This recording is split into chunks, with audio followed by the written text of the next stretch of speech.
তুরস্ক এমন একটা সিস্টেম ডেভেলপ করেছে, তাদের 100% সিটিজেনদেরকে তারা ইউনিভার্সাল হেলথ সিস্টেমের আওতায় নিয়ে এসেছে, যেখানে তারা সম্পূর্ণ বিনামূল্যে ডাক্তার দেখাতে পারছে, সকল ধরনের টেস্ট ফ্রি, সকল ধরনের অপারেশন ফ্রি, এবং মেডিসিনে একটা বড় ধরনের ভর্তুকি দিচ্ছে হেলথ ইন্স্যুরেন্সের মাধ্যমে। বাংলাদেশে একটা লিমিট পর্যন্ত সরকারি হসপিটাল থেকে সুবিধা পায় মানুষ, অবশ্যই কিছু সুবিধা আছে, কিন্তু বড় কোনো অসুখ বিসুখ হলে দেখা যায় মানুষ দেউলিয়া হয়ে যাওয়ার মতো পরিস্থিতি হয়। বাংলাদেশে এখন নির্বাচনী সময়, আমি যদি নির্বাচন নিয়ে কথা বলি, যে বাংলাদেশের পলিটিক্যাল ডিবেটটা অনেক বেশি আইডিওলজি বেজ হয়, কিন্তু তুরস্কের রাজনীতিতে মানুষ কতটুকু সার্ভিস পাবে, কোন দল মানুষকে কতটুকু সার্ভিস দিবে, সেই বিষয়টা নিয়ে আলোচনা হয়। আপনি যদি হেলথ সেক্টরের কথা বলেন, যে তুরস্কের ক্ষমতাসীন দল আক পার্টি, তাদের স্পেসিফিক পলিসি আছে তারা হেলথ সেক্টরে কি কি কাজ করবে।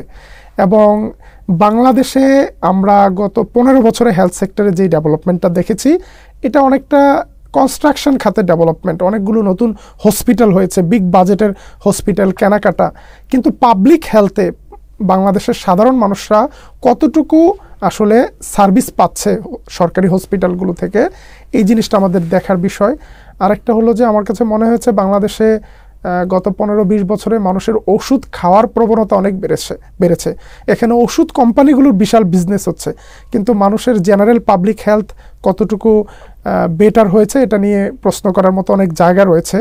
তো সেই জায়গা থেকে তুরস্ক এমন একটা সিস্টেম ডেভেলপ করেছে, তাদের 100% সিটিজেনদেরকে তারা একটা ইউনিভার্সাল হেলথ সিস্টেমের আওতায় নিয়ে এসেছে, যেখানে তারা সম্পূর্ণ বিনামূল্যে ডাক্তার দেখাতে পারছে, সকল ধরনের টেস্ট ফ্রি, সকল ধরনের অপারেশন ফ্রি, এবং মেডিসিনে একটা বড় ধরনের ভর্তুকি দিচ্ছে হেলথ ইন্স্যুরেন্সের মাধ্যমে। বাংলাদেশে একটা লিমিট পর্যন্ত সরকারি হসপিটাল থেকে সুবিধা পায় মানুষ, অবশ্যই কিছু সুবিধা আছে, কিন্তু বড় কোনো অসুখ বিসুখ হলে দেখা যায় মানুষ দেউলিয়া হয়ে যাওয়ার মতো পরিস্থিতি হয়।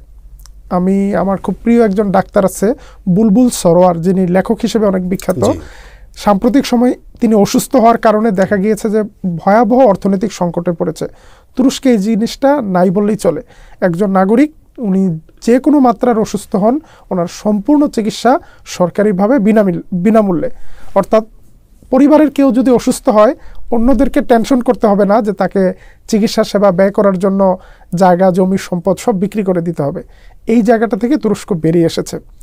এবং বাংলাদেশের সাথে তুরস্কের যদি আমি পার্থক্য করি, বাংলাদেশে ভালো মানের চিকিৎসার জন্য প্রায়ই আমাদের রাজনীতিবিদরা দেশের বাইরে যায়।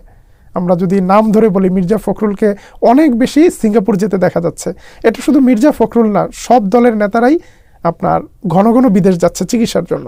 আপনি কোনোদিন শুনবেন না যে তুরস্কের প্রেসিডেন্ট রেজেপ তাইয়েপ এরদোয়ান একবারের জন্য বিদেশে কোনো চিকিৎসার জন্য গিয়েছে। উনি দেশের ভিতরে এমন ধরনের হেলথ সার্ভিস ইন্ট্রোডিউস করেছে যে কাউকে বিদেশে যাওয়ার প্রয়োজন নেই, বরং এখন প্রচুর বিদেশিরা তুরস্কে আসছে চিকিৎসার জন্য। তুরস্কের নাগরিকদের 100% চিকিৎসা সেবা এনশিওর করার পর তারা এখন হেলথ ট্যুরিজমের দিকে ঝুঁকছে। প্রতি বছর বিপুল পরিমাণ মানুষ চিকিৎসা নিতে তুরস্কে আসছে, এবং আশ্চর্যের বিষয় এরা কিন্তু বেশিরভাগ ইউরোপিয়ান কান্ট্রি থেকে আসছে, আমেরিকা থেকে আসছে।